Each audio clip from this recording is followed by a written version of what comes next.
A 1-point lead for the Houston Texans heading into the locker room, and things turned into a 36 Houston win as the Texans defense showed why they are considered one of the best defensive units in NFL history. Fairview Tigers dominated this season, 23 wins and no losses. Tonight's game was no different, except the end result. After an opening drive touchdown from both sides, the offenses came to a stall with 6 straight punts, and the Steelers offense ending the first half with a Chris Boswell field goal. That's when in the second half, the Steelers defense came to life. A slow-moving first half, especially for the Steelers running game, averaging less than 2 yards per carry. In the second half, Kenneth Gainwell cracked that open with a 38-yard run that set the tone for the Steelers offense the rest of the game. Football Fridays. I'm Logan Lepiscopo, Chris Soul, John Leidick standing by, and tonight we open with one team looking to extend a win streak while the other is fighting for playoff hopes. Welcome into the Sunday Sports Blitz and happy Father's Day to all the dads out there watching. We've got a golf special for you today, the final day of the U.S. Open at the Oakmont Country Club. Nice. Jump. I love seeing their sense of belonging. They don't get the chance to be around kids that are, this similar to them on an everyday basis. Including kids like Wilson Escalante, who suffers from amblyopia, also known as lazy eye. He traveled all the way from Nicholasville, Kentucky to participate in the Envision Blind Sports Camp. I really enjoy going together with kids that are visually impaired just like me. And so I don't feel alone, because I kind of feel alone when it's just me. It's Harbor Creek and Grove City facing off in a District 10 quarterfinal. Well, Grove City held the basketball for the remaining 3 minutes and 15 seconds of the first half. That will be a scene that you will no longer see across the state of Pennsylvania.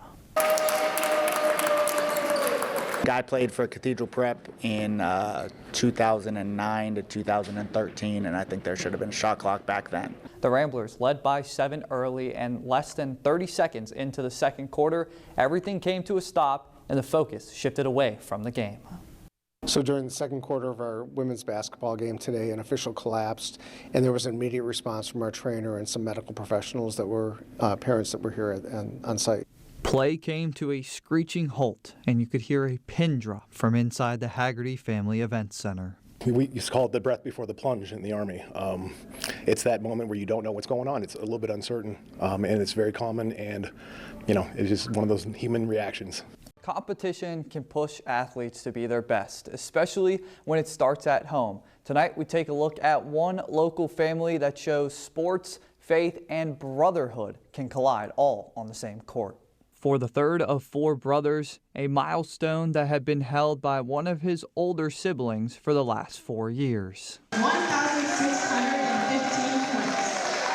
That was last held by Eric Ace Collins II in 2021. Ace also happens to be Avery's older brother. Congratulations, Avery. ESCA is so proud. The relief to know, okay, it's done, and now we can focus on the rest of the year. It's just been a good ride. It's always fun to play with him, and he's a great teammate, great brother, a great role model.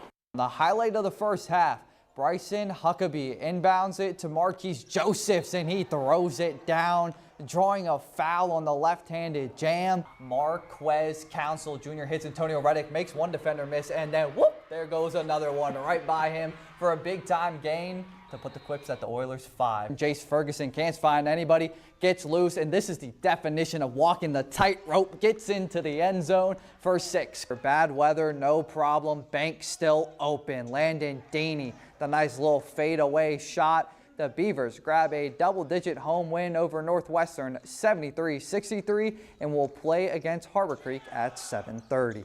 Next up for the city of Pittsburgh, the 2026 NFL Draft, officially 100 days away. Reporting from Acrisure Stadium, Logan Lepiscopo for Erie Sports Now.